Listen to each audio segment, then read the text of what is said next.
కనీసం సర్పంచ్ జీవితం 5,000 10,000 ఎంత ఉంది. కరెక్ట్గా చెప్పాలని అంటే 15,000 లోపే ఉండిద్ది. 15,000 కూడా ఉండదు అనుకుంటా. మరి ఈ మధ్య తెలంగాణలో పెంచారో లేదో తెలియదు. మరి కనీసం 15,000 లోపు జీతం ఉండే ఈ సర్పంచ్ ఎలక్షన్లకి ఒక్కొక్కడు 30 లక్షలు 40 లక్షలు ఇచ్చి ఏకగ్రీవం చేసుకుంటున్నారంట.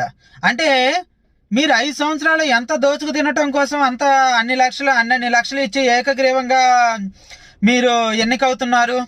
ప్రజలు కూడా ఆలోచించండి. ఎప్పుడు చూసినా కానీ పార్టీలు ఆ పార్టీ ఈ పార్టీ అని చెప్పి పార్టీల ఎమ్మడి తిరిగితే వాళ్ళ సంకనాగితే వచ్చేది ఏమి లేదు. ఇలాంటి స్వార్థపూరితమైన రాజకీయ నాయకులే బయటకు వస్తూ ఉంటారు. సపోజ్ మీరు ఆలోచించండి, ఏదన్నా వ్యాపారం చేయాలంటేనే 5 రూపాయలకు తెచ్చి 10 రూపాయలకు అమ్ముతారు.